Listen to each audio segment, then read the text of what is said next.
भगवत दर्शन उसी को प्राप्त होते हैं जिसकी भगवत दर्शन की प्रबल उत्कंठा के लिए 4 बातें जीवन में आ जाएं। पहला, नित्य निरंतर नाम जप रसिकों के संग से। शर्त है रसिकों के संग, भजन न होई संग बिन। हे मनमानी नहीं होता, रसिकों के संग से भजन की वृत्ति। प्रमाणित भजन होना चाहिए, आचार्य परंपरा, गुरु परंपरा से। दूसरा, भगवद विग्रह को साक्षात भगवान का स्वरूप मानना। जैसे कुछ ऐसे भाव वाले लोग हैं कि अरे पत्थर पूजने से, धातु पूजने से क्या प्राप्त, क्या वहां भगवान है? कौन सा तुम्हें ज्ञान है भाई? कौन सा ज्ञान है? जब सर्वम खलमिदम ब्रह्म, तो ये तो अवतार है भगवान का, अर्चा अवतार। भगवान अवतरित होते हैं। जैसे हम छवि विराजमान किए, जब हम भाव सेवा करते तो भगवान छवि में आके विराजमान होते हैं, भगवान विग्रह में विराजमान होते हैं।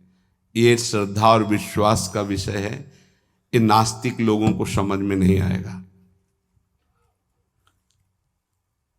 जिस मूर्ति को आप, जहां मूर्तिकार निर्माण कर रहा हो, वहां देखो,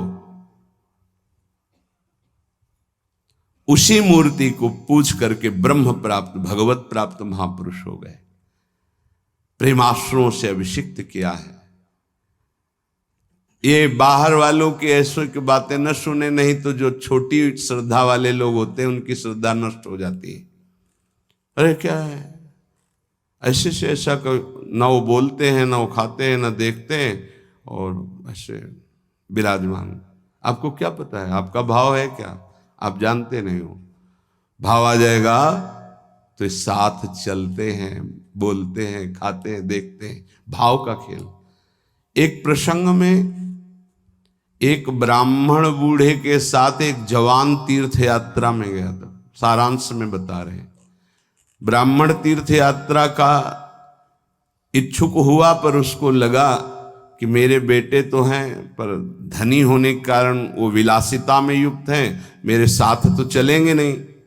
अगर कोई जवान आदमी मिल जाए, मुझे तीर्थ यात्रा करवाए, उसे कुछ भेंट पूजा दे देंगे। तो एक गरीब ब्राह्मण का जवान लड़का था, बात की तो उसने कहा हमारा भी सौभाग्य होगा कि तीर्थ यात्रा होगी और आप हमारे पिता तुल्य, आपकी सेवा होगी। समस्त तीर्थों में भ्रमण कराया। जब वृंदावन आए तो बहुत सेवा उसने की। उसका मन बहुत प्रसन्न हो गया। धनी का वृद्ध था तो गोपाल जी के दर्शन कर रहा था। उसने कहा वृंदावन को साक्षी करके, गोपाल जी महाराज सामने हैं, मैं बहुत प्रसन्न हुआ तुम्हारे ऊपर, तुमने इतनी सेवा की। एक बेटी ब्याह योग्य है, मैं तुम्हें ब्याह करवा दूंगा अपनी बेटी से। तो कहा देखो हमने तो नहीं कहा, तुमने कहा है ना, इस बात को ध्यान रखना, वहां जाके भूल मत जाना। ऐसा ही हुआ। सारांश में बताया। वो जब गांव पहुंचा तो वृद्ध की हिम्मत नहीं हुई अपने धनी बेटों से कह दे कि बहन का ब्याह उस गरीब के साथ कर दो। काफी दिन हो गए, कोई चर्चा ही नहीं, तो ब्याह की बात थी। उस गरीब ब्राह्मण ने जाके कहा बूढ़े ब्राह्मण से कि आपने कहा था भगवान के सामने कि अपनी बेटी का ब्याह तुम्हारे साथ कर देंगे। तो जवान बेटों के भय से उसने कहा मुझे याद नहीं ऐसा कुछ। भाई याद नहीं? तुमने भगवान के सामने कहा था और कह रहे हो याद नहीं। तो बेटों ने कहा कि चलो भागो यहां से। भगवान के सामने कहा बुलाओ भगवान को, अगर साक्षी दे देंगे तो हम बहन का ब्याह कर देंगे। बोले पक्का? तो उनको पता था कि मूर्ति कोई बोलती थोड़ी, चलती थोड़ी। तो उनका हाँ पक्का। बोले पंचों के बीच में बोल दो। पहले गांव में पंचायत होती थी पिंड छुटाने के लिए कि अतरे दिन ये परेशान करेगा। तो उन्होंने कहा पंचों के सामने यदि ठाकुर जी आके गवाही दे दे तो ब्याह करवा देंगे। ओ गरीब आदमी जो कुछ था बेचा फिर वृंदावन आया, ठाकुर जी गोपाल जी से कहा कि महाराज आपके सामने हमारे ब्याह की बात कही थी इस वृद्ध ब्राह्मण ने, आपको गवाही देना पड़ेगा तब हमारा ब्याह होगा। हाँ, कौन सुने। समय हुआ, ठाकुर जी का शयन भोग लगा, पट बंद हो गए, वो बैठे ही रहे बाहर। वाह गोपाल जी महाराज, आप जब बोलोगे तभी हमारा ब्याह होगा और हम तभी यहां से जाएंगे जब आपको साक्षी दे। सब चले गए थे वो अकेले, उसको विश्वास था भगवान है। अंदर से आवाज आई, मूर्ति कहीं चलती है क्या कि चलकर साक्षी दे। बोले महाराज मूर्ति बोलती थोड़ी है, आपने बोला ना तो आओ निकल के बाहर। अब उनके लिए कोई पर्दा है क्या। ललित त्रिभंगी वैसे। बोले देखो यार, अब तुम्हारे प्रेम के कारण हम बाहर तो निकल आए, तुम उसको यहीं बुला दो, हम यहीं साक्षी। बोले महाराज वो नहीं आएगा, हमारा ब्याह रुक जाएगा, आपको चलना पड़ेगा। बोले चल तो देंगे, लेकिन देखो हम वृंदावन के ठाकुर हैं, हमको तो अच्छा अच्छा माखन मिश्री सब भगवान ने बहानेबाजी। बोले महाराज हमें पता था कि आप भोग राग के लिए कहोगे, तो हमारे पास जो संपत्ति थी बेच के आए, खूब खवाते पियाते चलेंगे महाराज। बोले चलो अच्छा, देखो दृढ़ विश्वास। बोले महाराज हम जानेंगे कैसे कि आप आ रहे हो। बोले मेरे नूपुरों की ध्वनि सुनाई देगी, और देखो लौट कर जहां देख लोगे उससे आगे फिर हम नहीं जाएंगे। ठीक है महाराज, जब भोग लगाने का समय आएगा तो हम बोल देंगे, तब तुम हमारा भोग लगाना, और जब हम चलेंगे तो लौट कर पीछे नहीं देखोगे। ठीक है महाराज। अपने प्रांत पहुंचे, उड़ीसा प्रांत। गांव जब नजदीक रह गया तो सोचा मुड़ के तो देखे, केवल पायले धुनी है, ठाकुर जी भी है। मुड़ के देखा तो श्याम घन साक्षात प्रभु। प्रभु ने कहा देखो तुमने वादा तोड़ दिया, अब हम यहां से नहीं जाएंगे। बोले महाराज अब तो कोई बात नहीं। गांव में दौड़ के गया, गोपाल जी आए, प्रभु आए साक्षी देने के लिए मेरे ब्याह के लिए।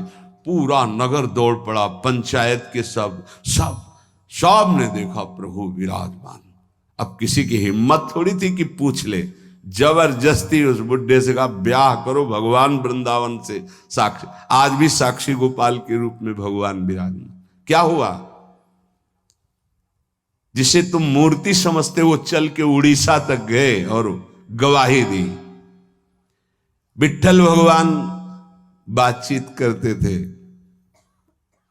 तुकाराम जी से, नामदेव जी से, इन बड़े बड़े संतों से। हरिवंश महाप्रभु, सेवक जी महाराज, बनचंद महाप्रभु तक बातचीत करते थे राधा वल्लभ लाल जी। प्रगट में एक बार मोहन चंद जो महाराज महाप्रभु के सबसे छोटे लाडले पुत्र थे, महाप्रभु राधा वल्लभ जी की सेवा परिचर्या में थे, तो एक पात्र कटोरा था राधा वल्लभ जी की सेवा का, उसमें चरण छू गया श्री मोहन चंद जी का। महाप्रभु ने एक शपथ मारी, प्रभु के पात्रों को ऐसे। राधा वल्लभ जी के जब पत्रावली कर रहे थे तो कपोल में अंगुली बनी, तो उनका जय जय आप। तो बोले मोहन चंद के रूप में मैं ही तो अब खेल रहा हूं अपने पात्र, तुमने वहां मारा मुझे देखो लगा। महाप्रभु ने कहा क्षमा कीजिए प्रभु, ऐसी तन्मयता मोहन चंद जी की आप में है, ये मुझे पता नहीं था। ऐसा महाप्रभु से बात, स्वामी जी से, बिहारी देव जी से बिहारी जी बात करते थे। आज भी महापुरुषों से प्रभु बात कर। ये केवल मूर्ति छवि का विषय नहीं होता। ये अज्ञानी जीव जो है ये केवल तर्क विवाद में फंसे रहते। श्रद्धा में तर्क विवाद नहीं होता। ये तर्क विवाद जहां होने लगे, ऐसी कोई वार्ता होने लगे, श्रद्धालु उपासक को बिल्कुल हट जाना चाहिए। भगवत दर्शन किसको प्राप्त होते हैं? पहला, जो रसिक महापुरुषों के गुरुदेव के अनुसार भजन करता, नाम जप, मंत्र जप। दूसरा, भगवद विग्रह को साक्षात प्रभु मान करके। कहो सो कहां जहां प्रभु नाही, जब सर्वत्र प्रभु है तब तो हमने प्रभु का श्री विग्रह, अर्चा विग्रह, ये अर्चा अवतार है भगवान का, इनको विराजमान किया, साक्षात मेरे प्रभु हैं। ये बाहरी दर्शन है। तीसरा, प्रभु को अर्पित किए हुए प्रसाद के अलावा अरुचि होना। कुछ भी ऐसा जो हम प्रभु को अर्पित नहीं कर सकते वो हम नहीं पा सकते। प्रभु को अर्पित ना की हुई चाहे अमृत पड़ी हुई वस्तु हो, हमारी बिल्कुल श्रद्धा और रुचि नहीं।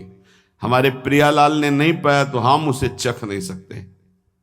ये भगवत प्राप्ति, भगवत दर्शन के लिए बहुत आवश्यक है। गुरु प्रदत्त भजन में आसक्ति, इष्ट के श्री विग्रह छवि में साक्षात भाव, और इष्ट को अर्पित ना किए हुए वस्तु, वस्त्र, पदार्थ, भोगों में पूर्ण अरुचि। कई बार हमने ऐसे संतों को देखा जो अमनिया जैसे, पा लीजिए, नहीं अमनिया है ना, हम अपने ठाकुर को भोग लगा के पाएंगे, या आप अपनी श्री जी को भोग लगा दीजिए तो पालेंगे, अन्यथा नहीं। अमनिया नहीं, अमनिया माला, पत्र, पुष्प, सुगंधित कुछ भी नहीं। हमारा जीवन प्रसादी हो जाना चाहिए। ये बहुत ध्यान से अपनी दिनचर्या में देखिए कि कभी अमनिया मत पाइए।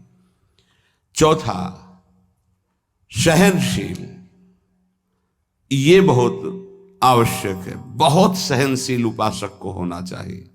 जितना सहोगे उतनी भक्ति प्रकाशित होगी। सहत सहत बाढ़े भगति, गृह तनु गुरु हितगार। गुरुदेव को समर्पित जीवन और सहनशीलता, निश्चित भगवत दर्शन। 4 बातों से निश्चित भगवत दर्शन हो जाता है।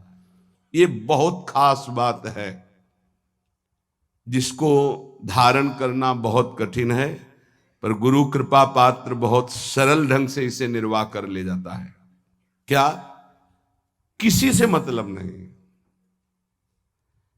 इस मार्ग के उपासक किसी से मतलब नहीं। पहले तो कहा पीछे वाले में कि जो विषयी पुरुषों का समूह है उनके संग से भयभीत रहे, कभी संग न करे। अब आगे वाले में कहा महान संगा नाम। किसका ये स्वरूप होता है? बोले जो वह तो महताम श्री पद रजा, महापुरुषों की चरण रज से जिसका शरीर अभिषिक्त है और माथे पे जिसकी चरण रज विराजमान है, गुरुजनों की, संतों की, रसिकों की, वो महान संगानाम सहज मधुरात्म प्रिय कथा। वो निसंग ही नहीं, महान निसंगानाम, जागृत स्वप्न सुषुप्ति कभी भी कहीं भी उसका किसी से संबंध नहीं है, शरीर से भी नहीं। क्योंकि महान संगानाम तभी हो सकता है, शरीर से भी नहीं। यह ज्ञानी जीव जानते नहीं। कहते हैं शरीर तो यहां छूट जाता है, फिर गति किसकी होती है? भगवत प्राप्त। शरीर तो एक कपड़ा है, समझते नहीं हो। इसके नीचे एक कपड़ा है, सूक्ष्म शरीर, उसके नीचे एक है कारण शरीर। आप पहनने वाले हो, ये आपके कपड़े हैं। एक छूटता है सिर्फ स्थूल शरीर, सूक्ष्म शरीर और कारण शरीर को लेकर के बार बार जन्म मरण होता रहता है, कपड़े बदलते रहते हैं। और जो जीवन मुक्त हो गया तो तीनों शरीरों का संबंध खत्म, और दिव्य चिन्मय चिदानंदमय शरीर को, भाव देह को प्राप्त करके चिन्मय धाम में, चिन्मय लीला में, चिन्मय प्रिया प्रीतम के समीप हो जाता है। वो महान संगानाम।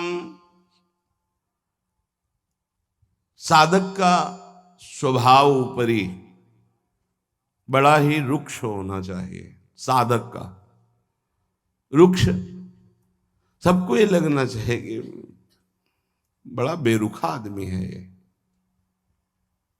बच जाओगे। गोस्वामी जी ने भी लिखा है, गिरा अरथ जल बीच सम, कहियत भिन्न न भिन्न, बंदों सीता राम पद, जिन्हि परम प्रिय खिन्न। खिन्न मानसा, किसी से कोई संबंध नहीं। कोई बात करे तो उदासीन होकर बात करे, उसको रस ना मिल पावे। उसको प्रियता समझ में ना पावे। साधक की बात कह रहा हूं, आगे चल के तो सब जीवन शुभ प्रीति रीति निभात आपनी, वो स्थिति आ जाती है। पर साधक को चाहिए वो अपना बाहरी स्वभाव उदासीन रखे, खिन्न रखे। ये हर समय भौं चढ़ा के बात करते हैं, इनका तो कोई प्रेमवादी से लगना चाहिए। मुस्कुरा करके बात करना, ये आगे चलकर आता है। हंसी बोले बहुमान दे, बहुमान किसको दे रहा? आराध्य देव को। वो हंस किससे रहा? आराध्य देव से। साधक की हर समय स्थिति ऐसी नहीं होती, इसलिए उदासीन अति रही गोसाई। पूज्य श्री गोस्वामी जी महाराज कहते हैं साधक को उदासीन रहना चाहिए, बाहर से गंभीर, हंसी मजाक बातचीत गंभीर। सत्य बात तुम्हें बता दे, स्वीकार करो ना स्वीकार करो, आगे चलती है। उदासीनता, गंभीरता, खिन्नता ये साधक के स्वभाव में होनी चाहिए। बहुत मिलनुआ स्वभाव, हंसकर बात करना, ये आगे चलकर, अभी नहीं। उसको दबाओ उस वृत्ति को। बगल से कोई निकल गया, आपको राधे श्याम कहने की स्मृति उससे नहीं आनी चाहिए। कौन निकला आपको पता नहीं। दर्शन कर रहे हैं, कभी कभी यह भी पता नहीं चलता कि प्रभु पोशाक कौन धारण किए। अगर नेत्र में नेत्र मिले तो 1 घंटा दर्शन हुआ तो केवल नेत्रों का ही दर्शन हुआ। पत्रावली कपोल में कैसी बनी ये भी याद नहीं रहा। ऐसी होती एकाग्रता। सत्संग सुनने गए तो सिर्फ वक्ता की मुखाकृति और वचन, आप बैठे आसपास, आपके कौन बैठा आपको कोई परिचय नहीं। ऐसी महानिसंगता उपासक को चाहिए। ये कब आती है? जैसे जड़ भरत जी रघुगण को कहा कि महापुरुषों की चरण रज से अभिषिक्त होने पर ही ये ब्रह्मबोध होता है।